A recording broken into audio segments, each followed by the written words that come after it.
Queens of the World. Queen Mary I of England. Born a princess, Mary was declared illegitimate by her father when he divorced her mother in his desperate attempts to father a male heir. When her brother died, he passed her over and named their cousin Queen instead. But the people supported Mary. She rode to London and had her usurper beheaded. Now the first unquestioned Queen of England, she undid her father and brother's work to convert the nation from Catholicism. She burnt Protestants at the stake and earned the name Bloody Mary. Desperate for a child, she made an unpopular marriage with a man who didn't care for her and suffered 2 humiliating false pregnancies. She died at 42, passing the throne to her sister, who overshadowed her for the rest of history.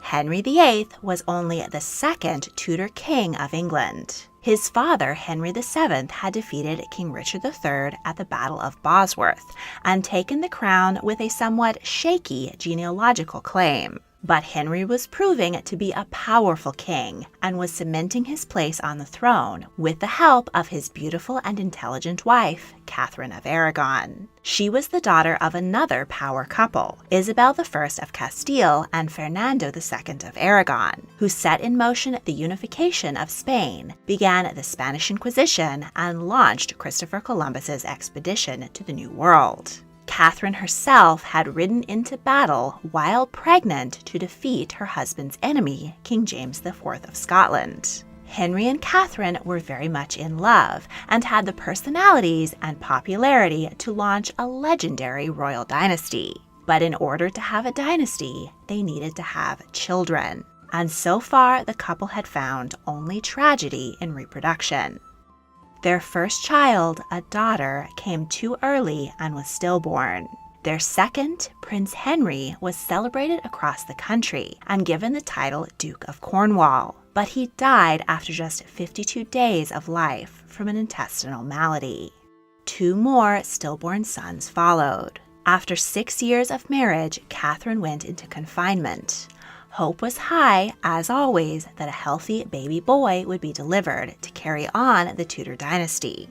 And on February 18, 1516, the Queen gave birth to a living, healthy child. The king, queen, and all the kingdom rejoiced. But there was one thing which slightly dampened the celebrations. The baby was a girl.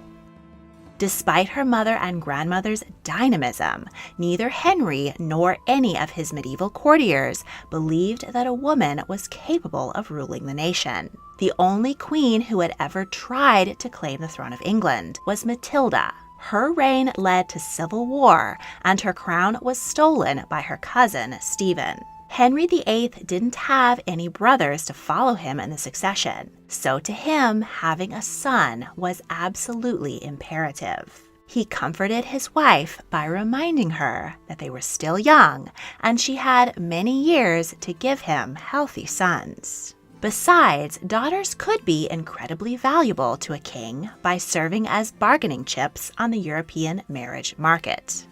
The baby was baptized Mary after her father's favorite sister, who had briefly been Queen of France. As was customary, the princess was raised away from her parents. She had her own household with dozens of servants, women to rock her enormous cradle 24 hours a day, and even her own laundress.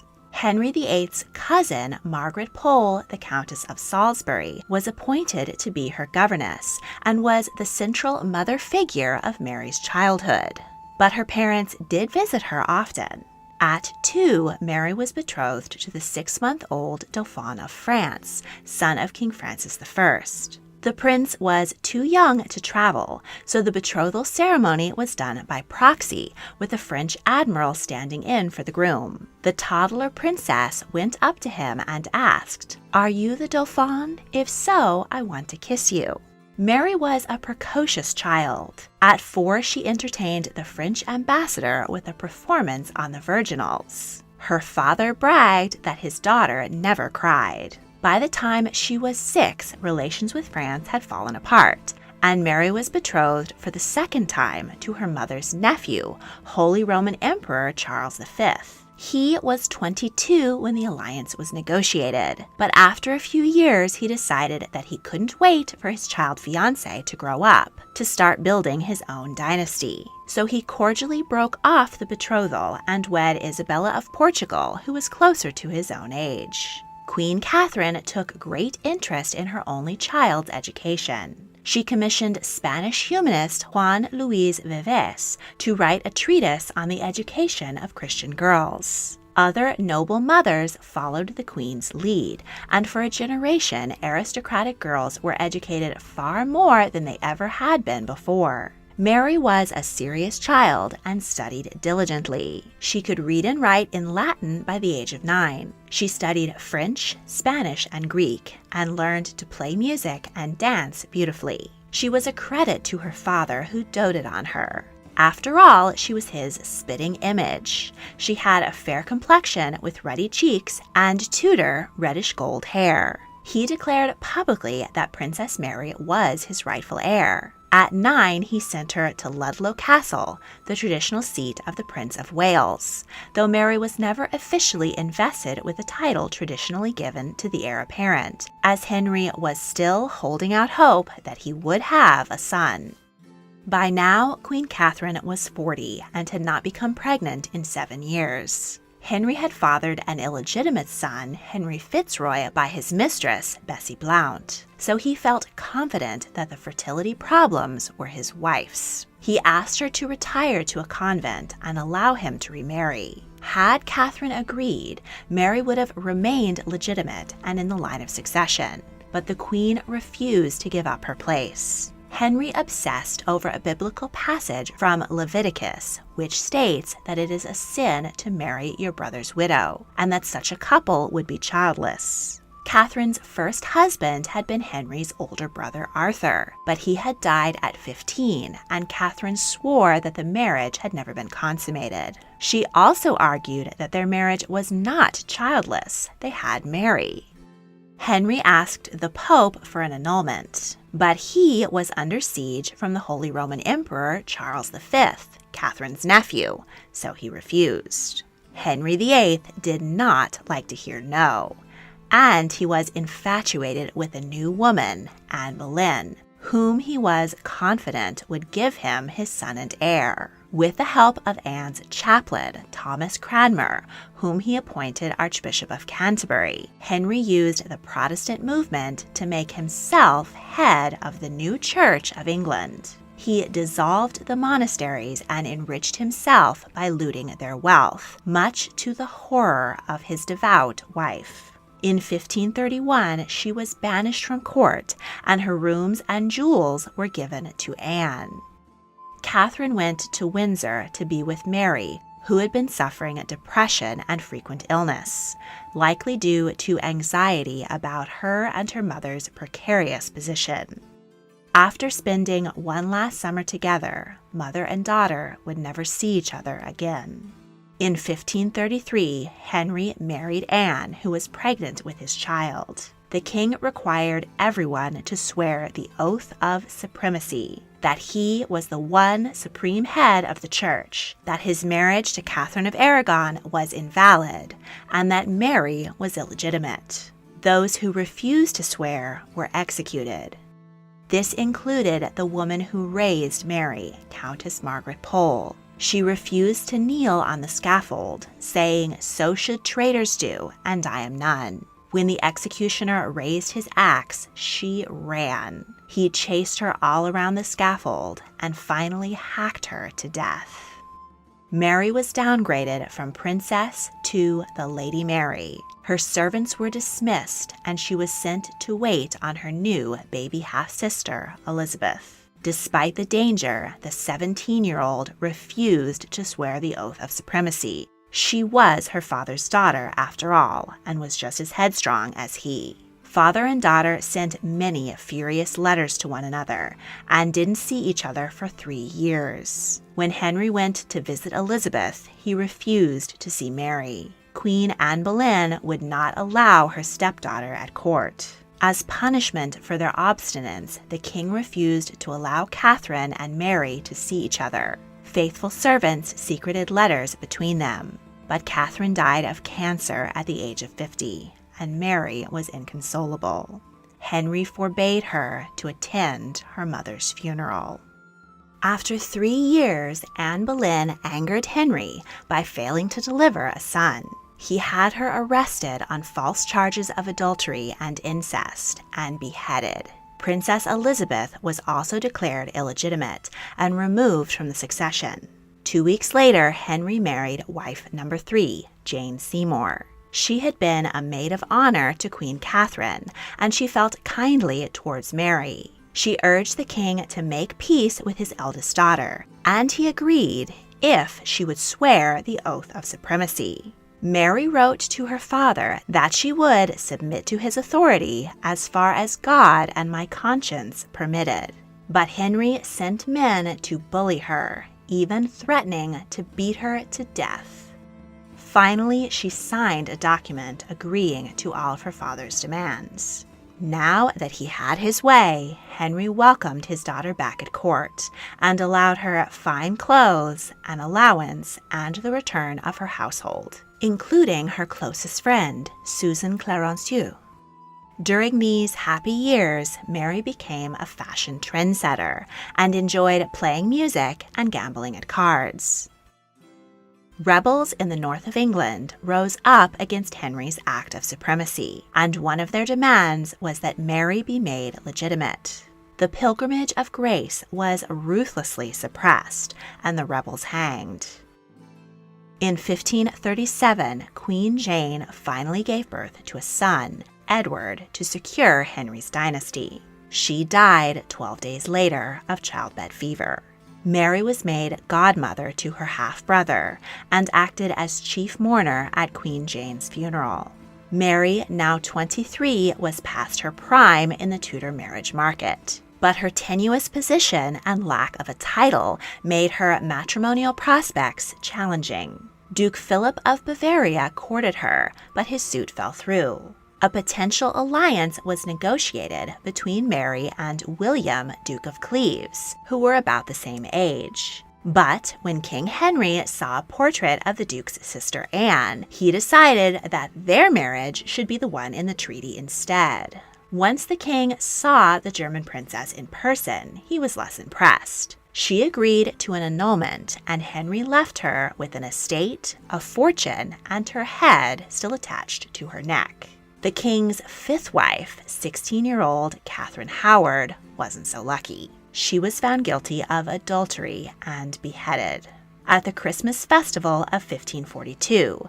While her father was without a queen, Mary acted as hostess. Henry had his eye on one of his daughter's ladies-in-waiting, Catherine Parr, whom he made his sixth and final wife. She urged him to reconcile with both his daughters. The family grew closer than ever before, and both Mary and Elizabeth were added back into the succession, after their brother, of course. But they remained legally illegitimate and without the title of princess. In 1547, Henry VIII died at the age of 55. He left his eldest daughter a wealthy woman, with estates in Norfolk, Suffolk, and Essex, many of which had previously belonged to the Boleyn family.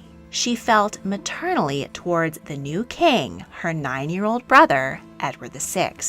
A regency council ruled in his name, headed by his maternal uncle Edward Seymour, and populated by devout Protestants. Though Henry had made his people reject the Pope and swear that he was the head of the church, he was still basically a practicing Catholic and did little to reform the church. But Edward's council passed a number of laws banning the Catholic Mass and ensuring all churches in the land performed Protestant rites in English. Mary was not raised to be especially devout, but out of loyalty to her mother and in defiance of those who had pulled her from her rightful place, she remained faithful to Roman Catholicism and celebrated Mass 4 times a day in her own chapel.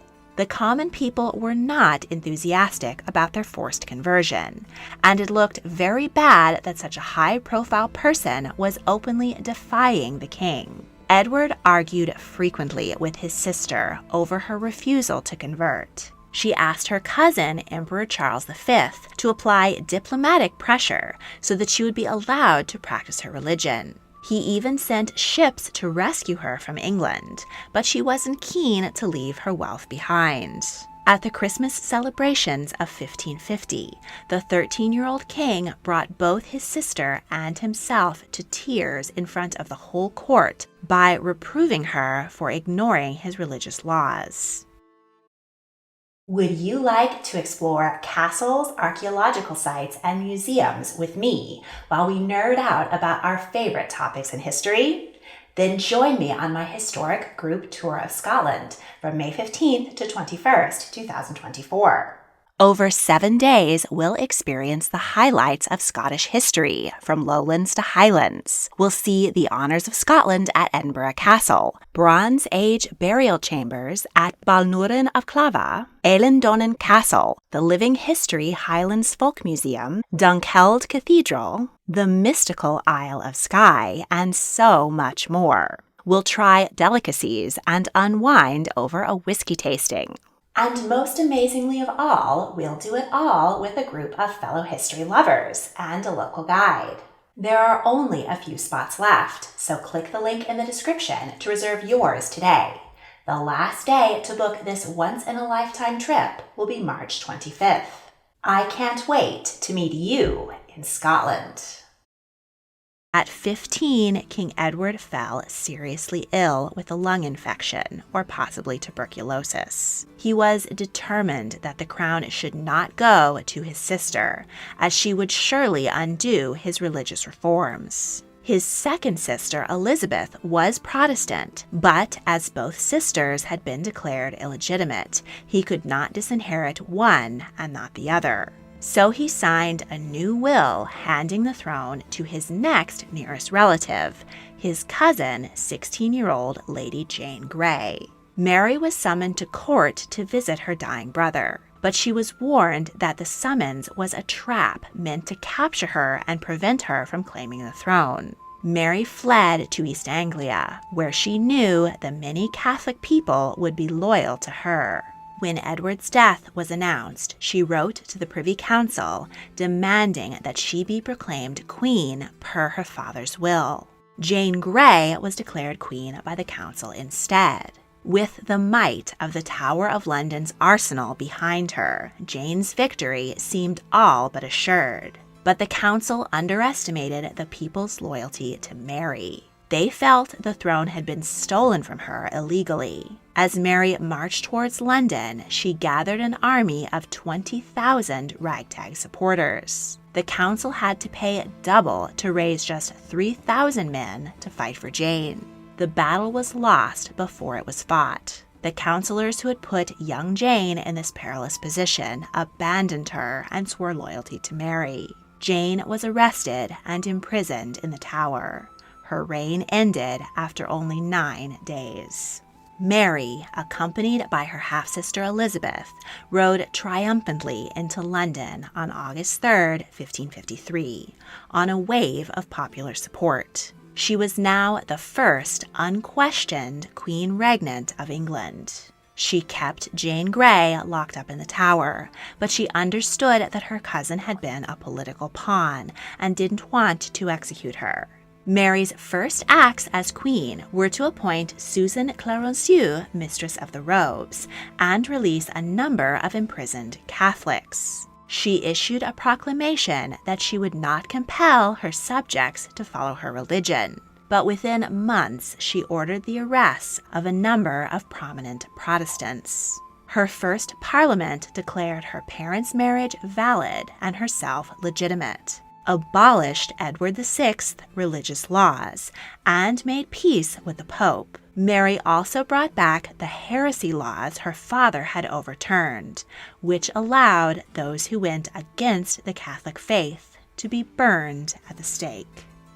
The 37-year-old queen turned her attention to finding a husband and producing an heir to keep her Protestant sister Elizabeth off the throne. A number of English gentlemen came forward as suitors, but the queen wanted to wed a fellow royal. Her former fiancé, Emperor Charles V, suggested she marry his only son, Prince Philip, who was heir to vast territories in Europe and the New World. This portrait of him was sent to the queen, and she became infatuated with the 26-year-old prince. The marriage was very unpopular. According to English law, a wife's possessions and titles rightfully belonged to her husband, and the English did not want to be swallowed up by the vast Habsburg Empire. When Mary insisted on wedding her dashing cousin, rebellions broke out. One in particular, Wyatt's Rebellion, counted Jane Grey's father among its leaders and aimed to put Jane back on the throne. Mary faced the fact that as long as her cousin remained alive, she would continue to inspire insurrection. So she had the 17-year-old 9 Days Queen beheaded. Princess Elizabeth was also implicated in the rebellion plot. She was interrogated and imprisoned in the Tower of London.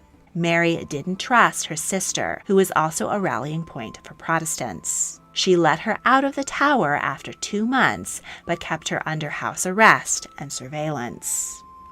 Philip finally arrived in England with an impressive entourage of 70 ships and 1,000 followers.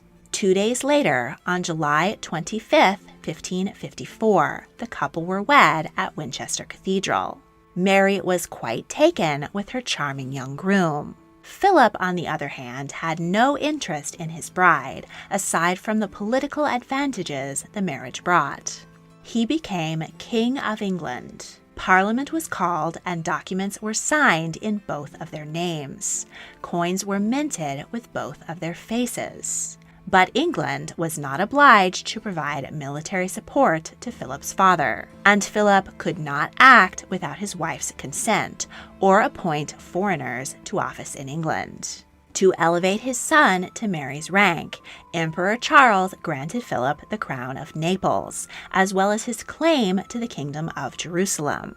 Mary thus became Queen of Naples and Jerusalem. Philip could not speak English, so he and Mary conversed in a mixture of Spanish, French, and Latin. 2 months after the wedding, the queen stopped menstruating. She gained weight and felt nauseated in the mornings. She was thrilled when her doctors assured her that she was pregnant. Of course, they were not permitted to give Her Majesty a physical examination. Philip and Susan Clarencieux both expressed doubts that the queen was really with child. Parliament passed an act making Philip regent in the event of Mary's death in childbirth. In April, Elizabeth was released from house arrest and called to court to witness the birth, which was expected to be imminent. But as the 10th and 11th months ticked by with no signs of labor, rumors flew. An ambassador wrote that the queen's pregnancy was likely to end in wind rather than anything else. One nervous doctor assured Mary that boys took longer in the womb.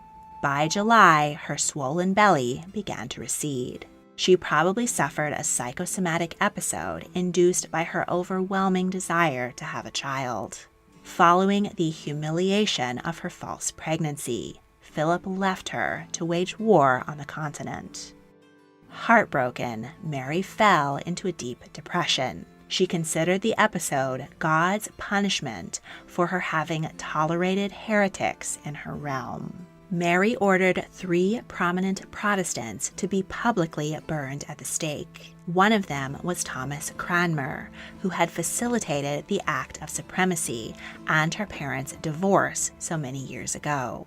She named Reginald Pole, the son of her executed governess, Margaret, the new Archbishop of Canterbury. 800 rich Protestants fled the country. Those who remained became targets of persecution. Local governments used the heresy laws to burn men, women, and even children who were called out by their neighbors in a witch hunt atmosphere. Altogether, 280 Protestants were burned at the stake, gaining Mary a great deal of hatred and the nickname Bloody Mary. But for some perspective, her father had an estimated 57,000 people executed during his reign.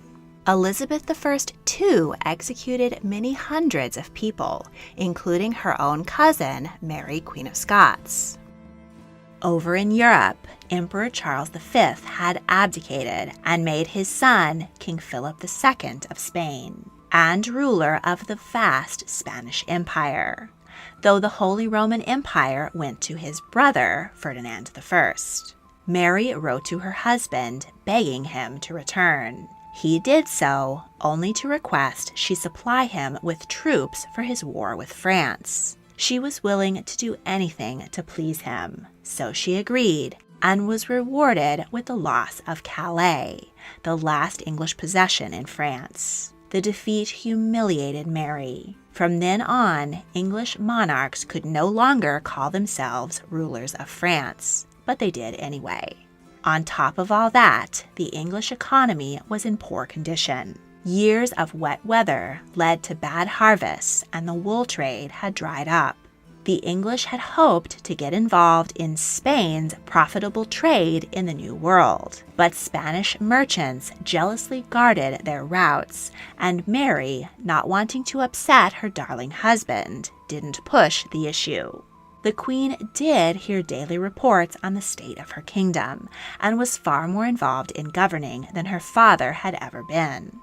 She took actions to improve the lives of her people. She promoted education and introduced economic policies which were beginning to have a positive effect. But she didn't live long enough to get the credit for any of her beneficial changes.